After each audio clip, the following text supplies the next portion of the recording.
Terrains de foot synthétiques, si des pays les interdisent, c'est qu'il y a une raison. Gaël Nicolet. Les terrains de foot synthétiques sont-ils dangereux pour la santé? Les petits granulés noirs qui les recouvrent suscitent des inquiétudes.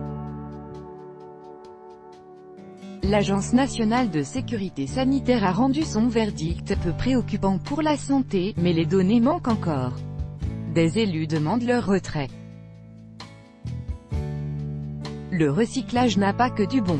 Les revêtements de terrains de sport synthétiques, réalisés à partir de granulés issus de pneus usés, sont peu préoccupants pour la santé, mais présentent des risques potentiels pour l'environnement, d'après l'Agence nationale de sécurité sanitaire de l'alimentation, de l'environnement et du travail, ANSE, dans un rapport daté de septembre.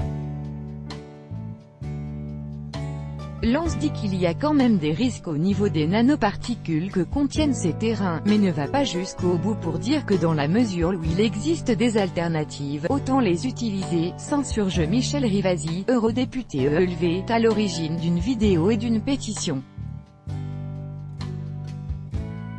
De plus en plus de terrains de sport sont fabriqués à partir de granulats de pneus recyclés, une substance potentiellement dangereuse pour la santé des pratiquants, d'après le magazine SoFoot qui y consacrait une enquête en novembre 2017. Suite aux inquiétudes soulevées à l'époque, et en l'absence d'études sur le sujet, certains élus avaient décidé d'appliquer le principe de précaution en les retirant, comme Catherine Bassani-Pillot, élue municipale ELV déléguée à la santé environnementale à Nantes.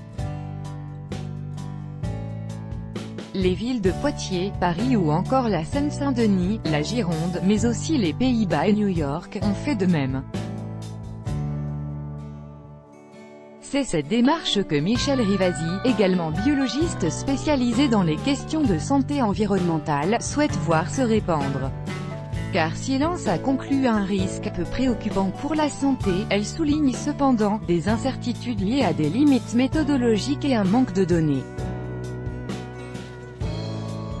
J'applique le principe de précaution, dans la mesure où il y a des particules, des produits à base d'hydrocarbures, et qu'on sait que c'est toxique. Je ne comprends pas pourquoi on emploie ces pneus recyclés, poursuit l'élu. Ces petites billes noires permettent d'absorber les chocs, de faire tenir les brins d'herbe debout et d'augmenter la durée de vie du terrain. Elles collent à la peau les jours de pluie, peuvent se retrouver dans les chaussures ou les chaussettes. Dans ces petites billes noires, il y a des hydrocarbures aromatiques polycycliques, HAP, des métaux, ou encore des perturbateurs endocriniens, dangereux pour les sols, et les joueurs.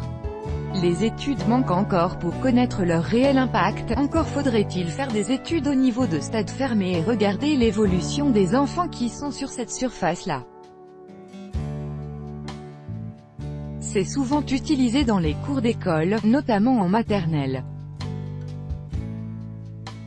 En broyant le pneu, on augmente considérablement les risques d'exposition, explique Vasilis Vassiliou, toxicologue et professeur d'épidémiologie à la Yale School of Public Health, à SoFoot. D'après le chercheur, 190 substances indiquent un potentiel cancérogène. Aux États-Unis, plusieurs centaines de cas de cancer ont été détectés chez des joueurs. Face aux inquiétudes grandissantes en France, le ministère des Sports avait tenu à rassurer, avant la publication de l'ANSE, en rappelant que les enquêtes américaines à l'origine de cette actualité datent de plusieurs années et il est à noter que tous les produits commercialisés en France répondent à la norme française NF page 90 à 112, plus contraignante que celle existant aux États-Unis. Aliapur, l'organisme français responsable du recyclage des pneus, se réjouit que l'ANSE puisse aujourd'hui apporter aux utilisateurs une position claire sur l'innocuité de ce type de remplissage. Il n'y a pas de lien évident entre les granulés et les maladies contractées par les joueurs non plus, d'après l'Agence européenne des produits chimiques, ECHA, qui a publié ses résultats en avril 2017. En France, il devrait y avoir une étude épidémiologique, mais je ne suis pas sûr qu'il la fasse. On est souvent dans une politique du « pas vu, pas pris ». On ne fait pas d'études, comme ça il n'y a pas de risque.